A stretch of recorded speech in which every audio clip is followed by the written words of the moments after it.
12 लाख रुपए की आय तक कोई आयकर नहीं, नया आयकर विधेयक पेश किया जाएगा, वित्त मंत्री सीतारमण।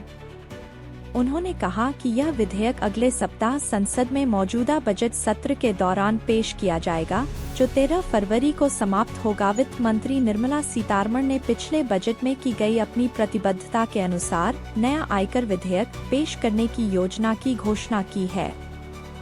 वित्त मंत्री सीतारमण ने आयकर सीमा को 7 लाख रुपए से बढ़ाकर 12 लाख रुपए कर दिया है। मध्यम वर्ग अर्थव्यवस्था को मजबूती प्रदान करता है। उनके योगदान को मान्यता देते हुए हमने समय समय पर कर के बोझ को कम किया है।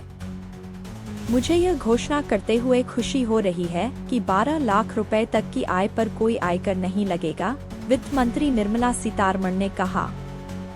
उन्होंने नई व्यवस्था के तहत करमुक्त आय सीमा को बढ़ाकर 12 लाख रुपए कर दिया, जिससे वेतनभोगी करदाताओं को मानक कटौती के कारण 12.75 लाख रुपए की छूट का लाभ मिला। स्लैब और दरों में व्यापक संशोधन किया गया है, जिससे मध्यम वर्ग के लिए कर का बोझ काफी कम हो गया है। उदाहरण के लिए 12 लाख रुपए कमाने वाले करदाता को करों में 80,000 रुपए की बचत होगी, जबकि 18 लाख रुपए और 25 लाख रुपए कमाने वाले क्रमशः 70,000 रुपए और 1.1 लाख रुपए की बचत करेंगे, वित्त मंत्री सीतारमण ने कहा। नया आयकर विधेयक अगले सप्ताह। वित्त मंत्री सीतारमण ने यह भी कहा कि 13 फरवरी को समाप्त होने वाले मौजूदा बजट सत्र के दौरान अगले सप्ताह संसद में एक नया आयकर विधेयक लाया जाएगा। बजट 2024 में वित्त मंत्री सीतारमण ने 6 महीने के भीतर आयकर अधिनियम 1961 की व्यापक समीक्षा की घोषणा की।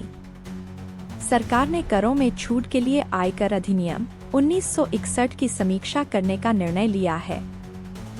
हितधारकों से 6,500 से अधिक सुझाव प्राप्त हुए और 22 विशेष समितियां अधिनियम के विभिन्न पहलुओं की समीक्षा कर रही हैं। वित्त मंत्री सीतारमण ने कहा कि नए विधेयक का उद्देश्य कर संहिता को स्पष्ट और अधिक प्रत्यक्ष भाषा के साथ सरल बनाना है, जिससे इसकी लंबाई लगभग आधी रह जाएगी।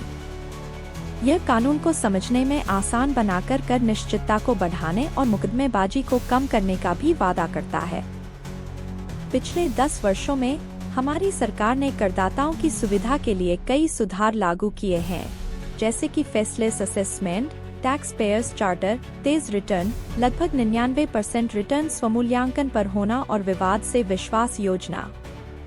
इन प्रयासों को जारी रखते हुए मैं कर विभाग की पहले विश्वास करो बाद में जांच करो की प्रतिबद्धता की पुष्टि करता हूं, वित्त मंत्री सीतारमण ने कहा।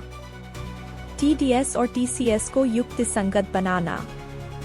कर अनुपालन को सरल बनाने के लिए TDS और TCS नियमों को सुव्यवस्थित किया जा रहा है।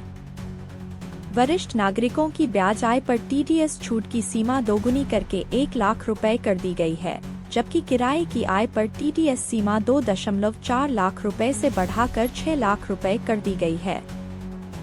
RBI के LRS के तहत विदेशी प्रेषण के लिए TCS सीमा भी 7 लाख रुपए से बढ़ाकर 10 लाख रुपए कर दी गई है। इसके अलावा सरकार अब करदाताओं को बिना किसी शर्त के 2 स्वकब्जे वाली संपत्तियों के वार्षिक मूल्य को शून्य के रूप में दावा करने की अनुमति देगी। वित्त मंत्री ने कहा कि इन उपायों से प्रत्यक्ष कर राजस्व में 1 लाख करोड़ रुपए और अप्रत्यक्ष करों में 2,600 करोड़ रुपए की कमी आने की उम्मीद है।